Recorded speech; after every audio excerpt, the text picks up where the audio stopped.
வணக்கம். அருவி மீடியா நேயர்களுக்கு வணக்கம். இன்றைய நிகழ்ச்சியில் ஃபிட்னஸ் சம்பந்தமான கேள்விகளுக்கு பதிலளிக்கும் வகையில் நமது அருவி மீடியா ஜங்ஷனின் நண்பர் திரு பார்த்திபன் அவர்கள் இணைந்துள்ளார். அவர் வந்து எக்ஸ் சர்வீஸ் மேன், 56 வயசு ஆகுது. இந்த வயசுலயும் இவ்வளவு ஃபிட்டா இருக்காரு. அந்த ஃபிட்னஸுக்கான ரகசியத்தை நம்ம அருவி மீடியா நேயர்களுக்கு கூட பகிர்ந்துக்க போறாரு. அவர் அடுத்தடுத்த வர வீடியோல ஃபிட்னஸ் சம்பந்தமான நிகழ்ச்சிகளை வந்து தொடர்ந்து நம்ம அருவி மீடியா ஜங்ஷன்ல வந்து அவர் எடுக்க போறாரு. அவரை சந்திச்சு அவர் ஒரு சில கேள்விகளை வந்து நம்ம கேட்போம். அது சம்பந்தமான பதில்களை வந்து அவர்கிட்ட கேட்டு தெரிஞ்சுப்போம்.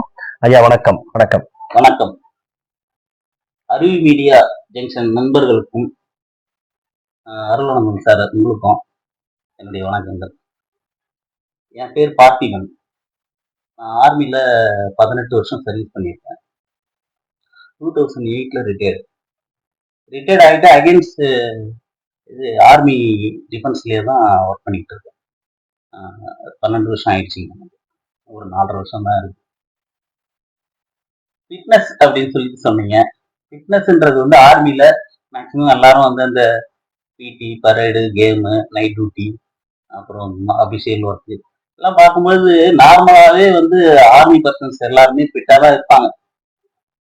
அவங்க ரிட்டையர்மெண்ட் ஆகிட்ட பிறகு அதை ஃபாலோ பண்ணுறவங்க வந்து ஒரு 50-60% தான். ஏன்னா வந்து அவங்க வந்து வேற ஜாப் தேடுவாங்க. ஒரு சிலருக்கு ஜாப் கிடைக்காது. ஜாப் நல்லா கிடைச்சவங்க வந்து ஜாப்புக்கு போயிட்டு வர அந்த பணிச்சுமை, போய் வர அந்த அசதி, வீட்டில் ஒரு சில இஷ்யூஸு, அப்படி ஒரு சிலர் விட்டுருவாங்க. அப்படியே அந்த மாதிரி விட்டுறக்கூடாது. நம்ம பார்த்து நீங்க வந்து எக்ஸசைஸ் மேன் எப்படி ஃபிட்டா வச்சுருக்கா பாருங்க அப்படின்னு சொல்லிட்டு நீங்க சொன்னீங்க. அருளானந்தன் சார் சொன்னாரு. அது மாதிரி நம்ம ஒரு இடத்துக்கு போறோம்னா பார்த்தா ஒரு மிலிட்ரி மேன், போலீஸ்காரா இருப்பாரோ அப்படின்னு ஒரு சிலர் பேசிக்குவாங்க. நிறைய இடத்துல கேட்டிருக்காங்க, என்னையே கேட்டிருக்காங்க, இவர் வந்து போலீஸ் மேன் பாக்குறதுக்கு அப்படின்னு. அப்படிதான் சொல்லணும். அந்த ஒரு கம்பீரம், ஒரு மிடுக்கு, அந்த உடை, அந்த ஸ்ட்ரக்சர், அது வந்து அப்படியே மெயின்டைன் பண்ணணும் அப்படின்னு வச்சுதான் நான் வந்து இந்த எக்ஸசைஸ் எல்லாம் பண்ண ஆரம்பிச்சேன். எக்ஸசைஸ் பண்ணீங்கன்னா ஏஜ் எல்லாம் கூட ரொம்ப கம்மி பண்ணிக்கலாம். மினிமம் ஒரு 4-5 வயசாவது நீங்க கம்மியா தெரியும். அதனால வந்து நானும் ஃபிட்டா வச்சுக்கணும். இப்ப என்ன எடுத்துக்கங்க, எனக்கு 56 ஏஜ் இப்ப ரன் ஆயிட்டு இருக்கு. நான் அட்லீஸ்ட் ஒரு 52-53 வயசுனாலும் சொல்ல மாட்டாங்களா? அது சொல்றாங்க, சொல்லல. ஆனா நான் ஃபிட்டா இருக்கேன்.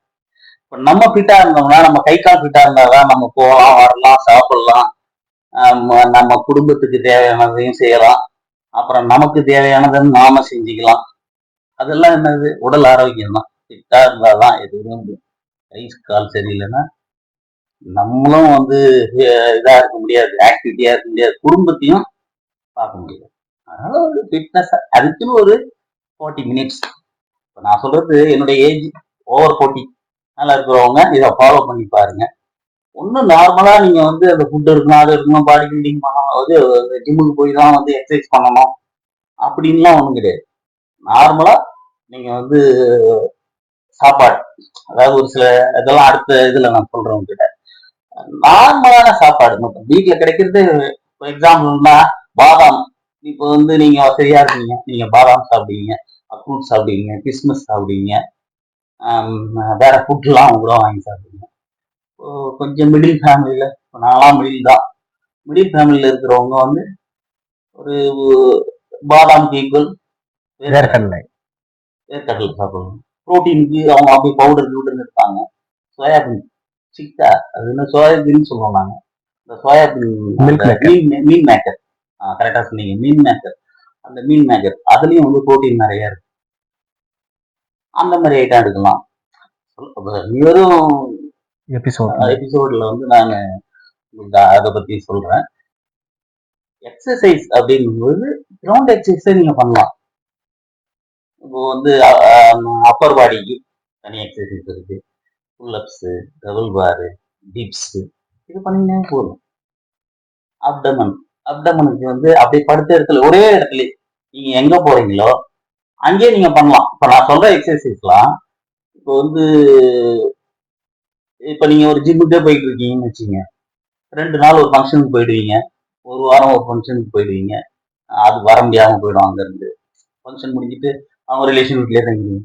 அடடா நம்ம ஒரு வாரம் ஜிம்முக்கு போல அப்படின்னா நீங்க எங்க போனாலும் அந்த கிரவுண்ட் எக்ஸசைஸ் நீங்க அங்கேயே படுத்து பண்ணலாம். ரூம்லயே காலையில தூங்கி வச்சுட்டு ப்ரஷ் பண்ணிட்டு வந்துட்டு ஃப்ரீ ஆயிட்டு உடனே ஸ்டார்ட் பண்ணிடலாம். ஸ்டார்ட் பண்ணிட்டு ஒரு அதிகம் ஒன்றும் தேவையில்ல. ஒரு மினிமம் வந்து ஒரு 40 நிமிஷம் பண்ணணும். நீங்க ½ அன் அவர் எடுத்துக்கிட்டாவே போதும் ஒரு நாளைக்கு. ½ அன் அவர்ல இருந்து 45 மினிட்ஸ் டெய்லி இது.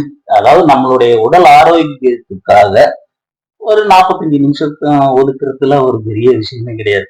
அப்படி ஒதுக்கி நீங்க ஃபாலோ பண்ணீங்கன்னா 2 மந்த் நம்ம அறிவு மீடியா நண்பர்கள் எபோ போட்டி யாரையும் கூட சேலஞ்ச் பண்றதா இருந்தா நான் சொல்ற எக்ஸசைஸ நீங்க கரெக்டா ஃபாலோ பண்ணணும். நான் எப்படி சொல்றேனோ அதே போல பண்ணணும். 2 மாசம் பண்ணுங்க. நான் சொல்ற மாதிரி அந்த ஃபுட்டு மட்டும் எடுங்க. டைம் கீப் அப் பண்ணணும். கரெக்டா அந்த ½ அன் அவர்ல இருந்து 45 மினிட்ஸ். என்னால முடியலீங்க ஒரு ½ அன் அவர்ன்றீங்க, இது 45 மினிட்ஸ், ½ அன் அவர் எடுத்துங்க. இல்ல 45 மினிட்ஸ் அதிகபட்சம் எடுக்கணும்னா நீங்க 1 அவர் கூட எடுத்துக்கலாம். 1 அவர் தேவை கிடையாது. 45 மினிட்ஸே அதிகம். ஒழுங்கா பண்ணீங்கன்னா இதை வந்து கண்டினியூவா பண்ணீங்கன்னா கரெக்டா 2வது மாசம் நீங்க உங்க அப்டமனை பார்க்கலாம். இப்போ எவ்வளவு இருக்கு, 2 மாசம் பொறுத்து எவ்வளவு இருக்கு பார்த்துட்டு நீங்க என்ன சார் சேலஞ்ச் பண்ணீங்க, எனக்கு ஒண்ணுமே ஆகலையே அப்படின்னு நீங்க கேட்கலாம். ஆனா ப்ராப்பரா பண்ணணும். நான் எப்படி சொல்றேனோ அதே மாதிரி பண்ணணும். பண்ணி பார்த்துட்டு நான் அப்படி பண்ணேன், எனக்கு வந்து அந்த மாதிரி வரல சார் நீங்க பண்றது, அதை நீங்க கேட்கலாம். அதுக்காக வந்து நான் சொன்னேன் அது மாதிரி பண்ண அப்படின்னு நீங்க அது மாதிரி பண்றீங்க. பண்ணும்போது வந்து நீங்க அதை வந்து ஒரு ப்ராப்பரா பண்ணல அப்படின்னா எதுவும் ஆகாது. அதாவது இப்படிதான் படிக்கணும், இந்த வேறாவை படி அப்படின்னா அது புரிஞ்சு படிக்கணும். புரியாம நீங்க வந்து முடிச்சுட்டேன் அதை அப்படின்னு சொல்லி திருப்பி ஒப்பிக்க முடியாது. அந்த மாதிரிதான். புரியுதுங்களா? இப்போ நீங்க பண்ணும் பொழுது இந்த பொசிஷன்ல இருந்து இப்படிதான் பண்ணணும்னா ஒரு தடவைக்கு 2 தடவை கூட நான் சொல்லி காமிக்கிறேன். இப்படிதான் பண்ணா அப்படிதான் பண்ணணும். அந்த அளவு கொண்டு போகணும். கொண்டு போய் அதே மாதிரி பண்ணணும். நீங்க வந்து 10 நான் சொல்றேன்னா நீங்க 10 செய்ய தேவை, அது 6 மட்டும் பண்ணுங்க. அந்த எக்ஸசைஸ ஒரு 6 ரெபிடேஷன். அது மாதிரி 3 செட் சொல்றேன்னா 3 தடவை செய்யணும். இந்த மாதிரி ஒவ்வொரு அப்பர் பாடிக்கு தனியா, மிடில் லோயர் பாடிக்கு தனியா வரும் எபிசோட்ல வந்து ஒண்ணு நான் உங்களுக்கு சொல்லி தரேன். படிப்படியா நம்ம படிப்படியா நீங்க கத்துக்கலாம். ஒண்ணும் இது ஃபிட்னஸ்லாம் ஒரு பெரிய இதெல்லாம் ஒண்ணும் கிடையாது. நார்மல் சாப்பாடு, நம்ம வீட்டு சாப்பாடே சாப்பிடலாம். என்ன அதெல்லாம் கொஞ்சம் வித்தியாசமா சாப்பிடுவீங்க. பருப்பு வேக வச்சு சாம்பார் வச்சு சாப்பிடுவீங்க. அந்த பருப்பு ஊற வச்சு சாப்பிடுங்க அப்படின்னு சொல்ல போறேன். காய்கறியை வெட்டி போட்டு செஞ்சு சாப்பிடுவீங்க. சாம்பார் செஞ்சு பொரியல் செஞ்சு சாப்பிடுங்க. அதை சேலட் டைப்ல கொஞ்சம் கட் பண்ணி காலையில அது கொஞ்சம் எடுத்துக்கங்க அப்படின்னு. ஃப்ரூட்டு உங்களுக்கு வசதி இருந்தா ஃப்ரூட் எடுக்கலாம். இல்லைன்னா கிடைக்கிற ஃப்ரூட் உங்க வீட்லயே பப்பாளி இருக்கலாம். பப்பாளி என்ன வெளியே இல்ல பழமே என்னால வாங்க முடியாது அப்படின்னா நார்மலா கிடைக்கக்கூடிய பழம் நீங்க தக்காளி கூட வச்சு அந்த சேலட் கூட போட்டு சாப்பிடலாம்.